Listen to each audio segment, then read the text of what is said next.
Hello everybody, well just a little bit of a look at the injury list for the Bombers with a couple of key players who are slated to return this week, although it looks like it's probably going to be via the VFL. Play the scramble game, are always striving.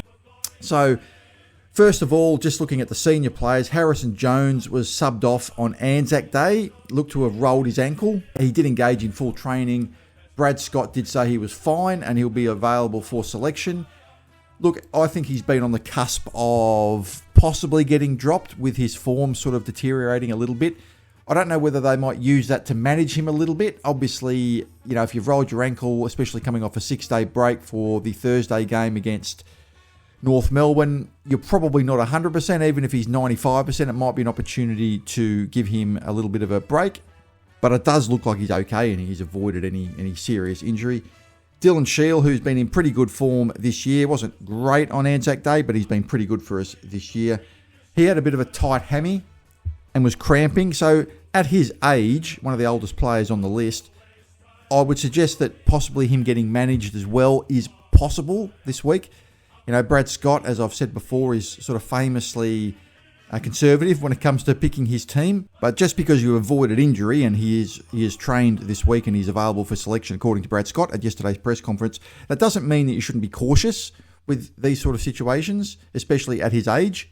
So yeah, just because he's officially not on the injury list, I think if he was cramping and had a tight hammy, that could be an opportunity to give him a bit of a rest. So I would suggest that maybe one of him and Jones won't play this week, even though both are, officially available for selection. Matt Guelphy is officially slated to return this week. I suspect that's going to be via the VFL. He's been back in full training for about a week now. And look, we have missed him a little bit, let's be honest. He was pretty handy for us last year, kicking the 15 goals from 13 games.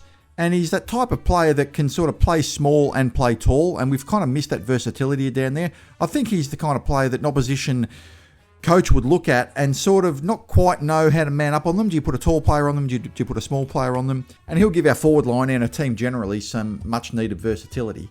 Brad Scott said yesterday that he will train, and provided there's no setback, he's slated to play this week. So that means he's definitely going to come back via the VFL. I don't think he's going to come back into the AFL after a 10-week absence or whatever it is from his hamstring injury. It was a nasty hamstring injury. So I reckon Guelphy will probably get, maybe 2 games. I reckon they'll probably play him for 2 games in the VFL, see what his form's like, and then it'll be assessed on whether he could fit into the senior team from there. But certainly I think he will be definitely coming back via the VFL this week, and it's good to see him back finally over his injury.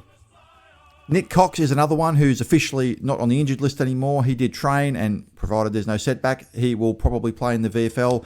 He's had a calf issue, and of course he's had concussion problems. So he is, of course, one of those 3 players that we picked up in the 2020 draft, along with Zach Reid and Archie Perkins, that we're sort of concerned about whether they'll make it. It looks as though Zach Reid is going to be, at least at this stage, the best of those, and he has really established himself in the team.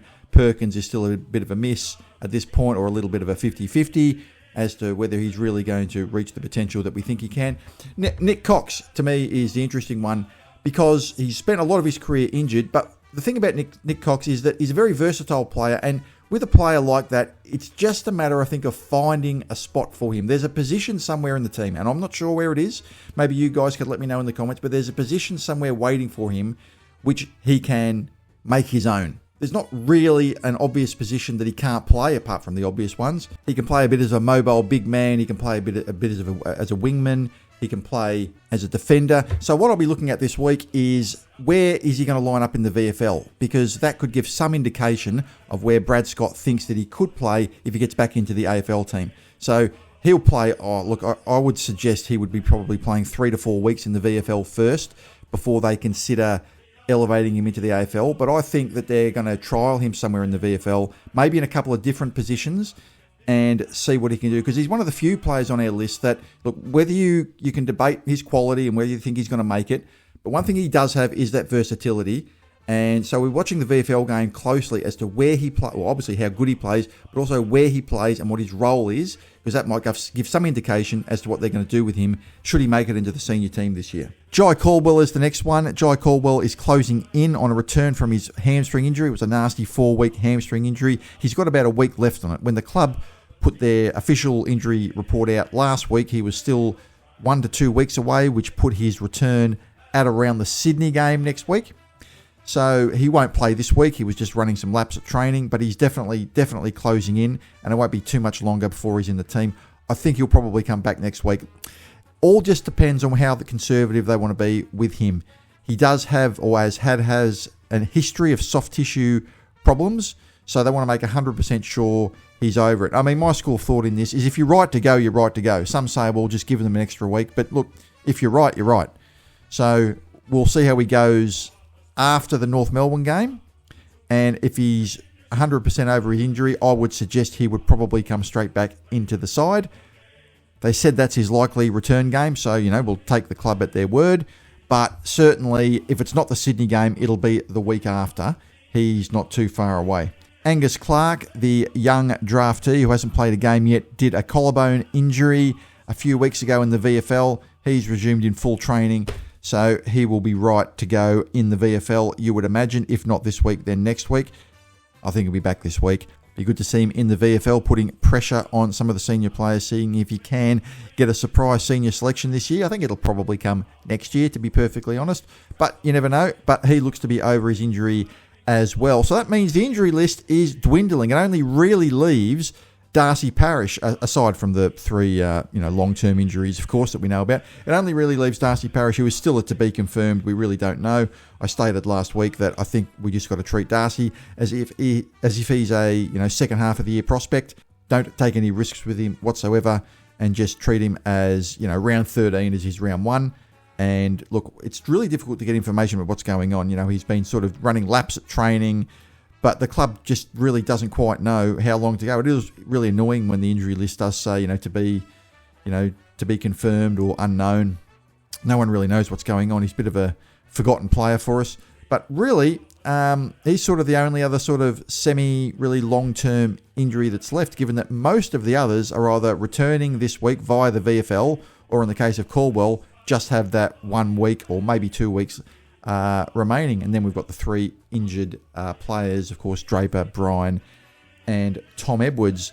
So the injury list is actually in pretty good shape, provided Goldstein, of course, can hold down that spot in the ruck.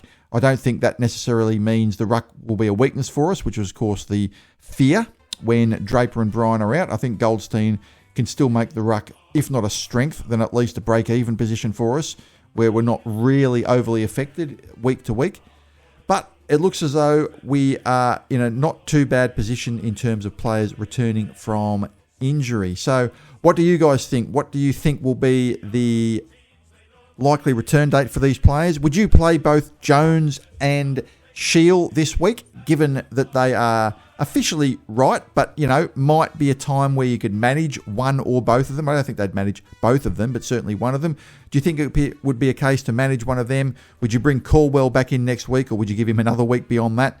Let me know in the comments. So I'll leave it at that. That's just the latest update on how some of the injured players are progressing and who is likely to come back into the team, at least in the VFL this week, and hopefully push for selection in the AFL. Have a great day, everybody. And as always, go Bombers. The Bombers fly up to win the premiership.